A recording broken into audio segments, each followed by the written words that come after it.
What's happening, sports fans? Welcome back to another episode of Mom and Papa Joe. Man, we've just entered the holiday season. And this year, Papa Joe is not going to be playing with turkeys.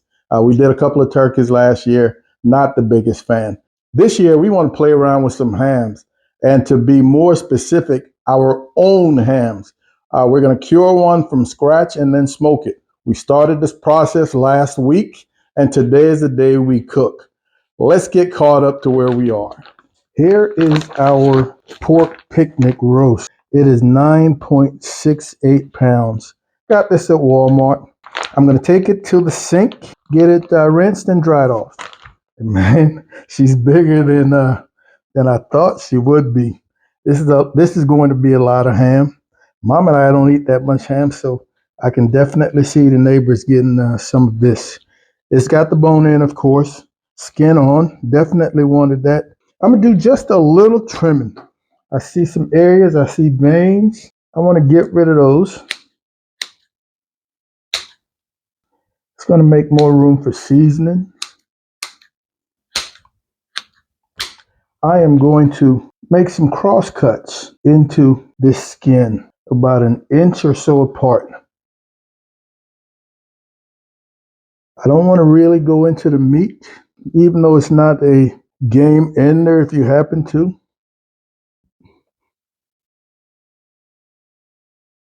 All right, then I'll come back, do a 90-degree turn, and cross cut.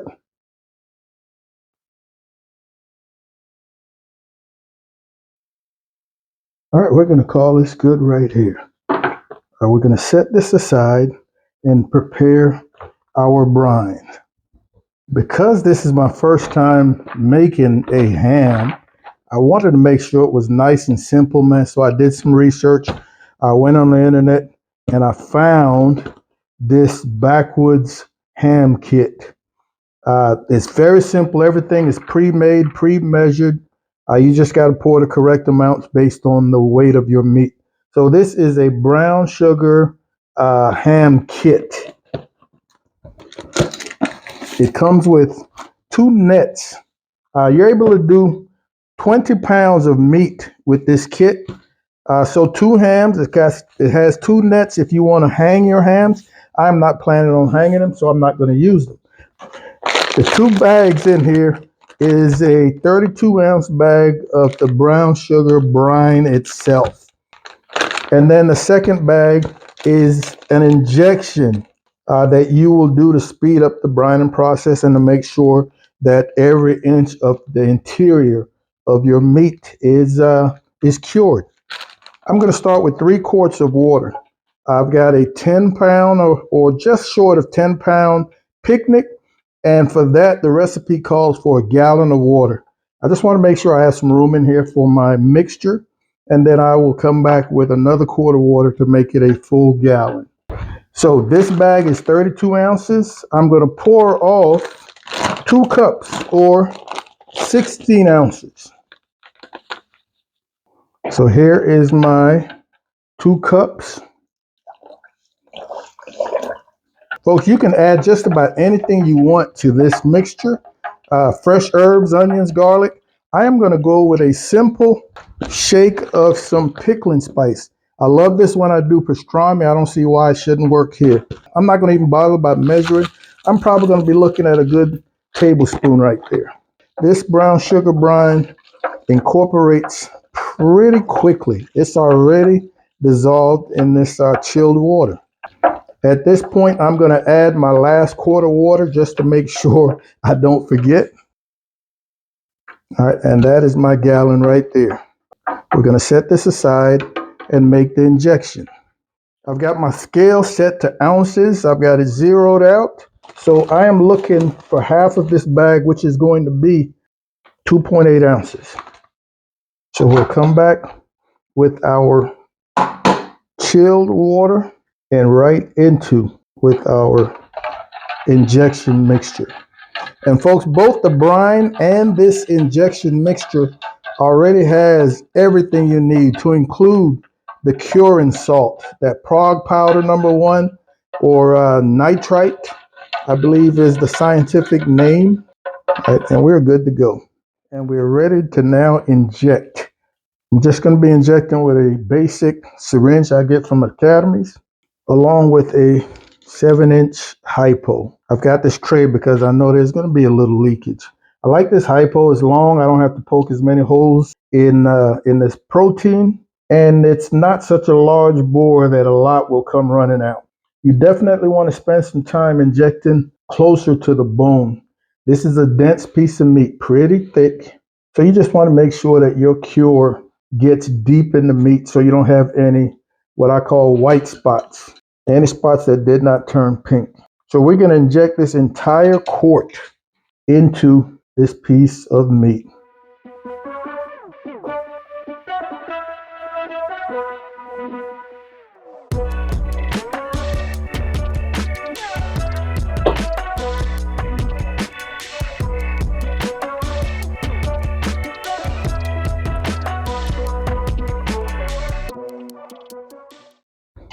And folks, I'm here to tell you, she is plumped up something fierce. Let's get her ready for that brine. So what I've got here are some brine bags I bought on Amazon, man. 5-gallon brine bags are pretty thick. When you're doing extended brine and you're talking 3, 4, 5 days, you definitely don't want to be using any types of metal pots or anything like that, because the brine can act on those and leach some bad stuff into your brine. So we're going to come right in here with our picnic. We're going to come back with our 1 gallon of brine.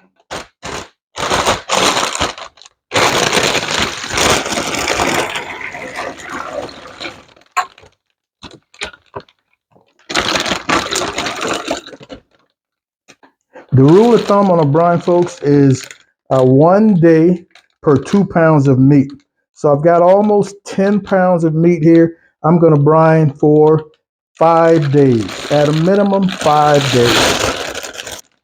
You want to make sure that this picnic is fully submerged in your brine. Once I've gotten all the air out, I will just twist. Got a rubber band.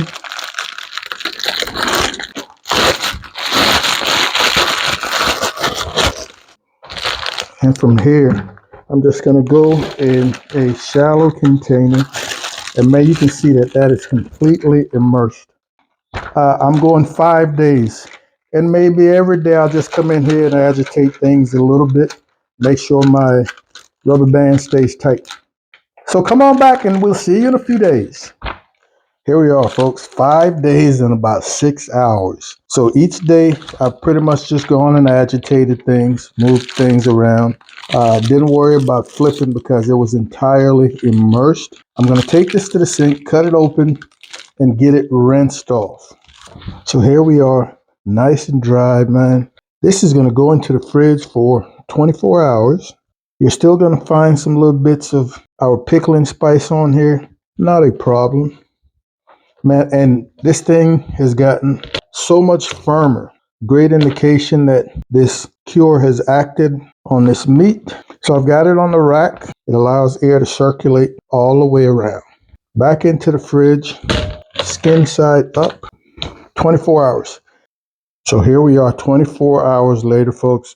We're nice and dried, man. Skin is firmed up some. And nothing else to do but to season. It's an Uncle Steve type of day.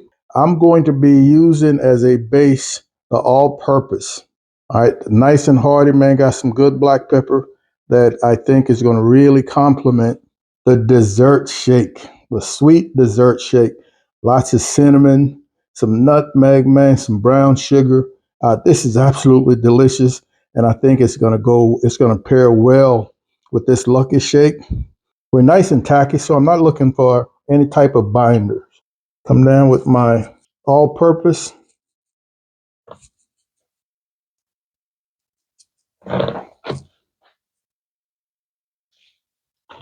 And now my dessert shake. I can smell this cinnamon. Now we're going to flip. And same thing on our skin side. Dessert shake.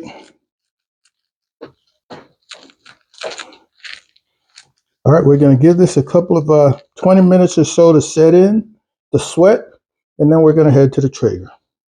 All right, folks, our Timberline 850 is preheated to 225. I've got it on super smoke, and I'm going to run it on super smoke at that low temperature for maybe 3 hours before we crank it up.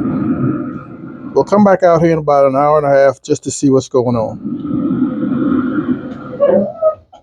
While our ham is out there doing its thing, we're going to make a quick glaze. We're going to start with 2 tablespoons of light brown sugar.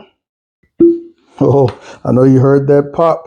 A quarter cup of cognac,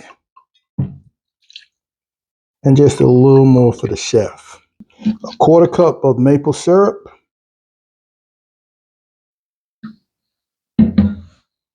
Quarter cup of ketchup. A quarter cup of some fruit jelly of your choosing. I'm going with a pineapple, habanero.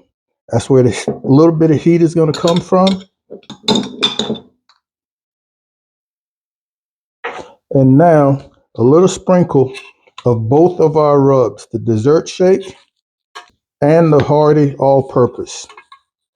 Before glazing, we're going to put this on the stove, bring it to a boil, and then down to a simmer for about 10 or so minutes. All right, the 3-hour mark, folks. I'm going to crank this pit up now to 300, and I'm looking to go 3 hours. I want to have this someplace in the neighborhood of 155 degrees or so. So I will be probing this periodically over the next couple of hours. 300 degrees. All right, folks, 6-hour mark with the last 3 on 300 degrees. Wow, she's looking great. All right, 136 there. This thinner end is 151. So I still need this side, this thick side, to come up. I'm going to crank to 325, and I think another hour or so should get us where we need to be. All right, we're at the 7-hour mark, folks. I'm pretty certain we're where we need to be. 154 in that thick part. All right, 154. We're going to come right back and start our glazing. I'm going to finish this in the oven with my final glaze. I'm just going to put back on a little bit of seasoning. I've got that glaze warmed up, and I made a second batch because I realized after it cooked down, probably would not be enough. I'm telling you, that looks good. And I'm going to actually go preheat my oven. All right, folks, we've given that 20 minutes for this first glaze, man. We were at 155 when we glazed, 20 minutes. Now we're getting ready to shut this off. We're going to pull this, glaze it again, and finish in the oven for maybe another 10, 15 minutes. That will put us right there at that 160 where we wanted to be. All right, so here's my second batch of glaze, man. And I'm telling you, this smells awesome. The cinnamon in that sweet dessert shake is really, really pushing this over the top. We're actually going to switch pans. Too much oil in the bottom of this pan. Whoa, made a mess. And that was hot. So off to the oven we go. About halfway through, let's do a quick rotate. Oh my goodness, that looks good. Here she is, folks, fresh out of the oven, man, bubbling. I'm telling you, the smell is intoxicating. Hot, hot, hot. All right. So we're going to give her a good half an hour to 45 minutes of rest, man. All right, so folks, we've given this a good half an hour to rest, man. It's time to go ahead and do some slicing. And I've been standing here looking at it, trying to figure out how I'm going to slice. And I haven't the faintest idea. I don't know. Oh, it smells good. Oh my goodness. folks. Oh, that is so juicy. It smells great. It really does. The slicing. Hey, don't come at me with this slicing. I'm doing the best that I can. Christmas up in her. And here, you're just going to slice as thick or as thin as you want. Can I pull that in piece? Wow. Thank you. Wow. Folks, that backwoods ham kit is banging. Mm-hmm. All right, so you only slice as much as you want, folks. So I'm definitely not going to slice the whole thing. But man, this is off the chain good. Would you get some crunchy? Mm-hmm. I don't even grab it. So there it is, ladies and gentlemen. It's the first week of November. So you've got plenty of time to find you a recipe, get you a fresh ham, and you can absolutely do this. No more store-bought, man. Do it yourself. That way you can make that flavor exactly what you want. Once you get past the prep, it is pretty simple. It's like a 7.5 hour cook. I want to thank you guys and gals for hanging out with Mom and Papa Joe. We absolutely appreciate it, man. Be on the lookout for another video coming very soon. In the meantime, as usual, we want you to take care of yourselves, love each other, and Mom and I will see you when we see you. Holla.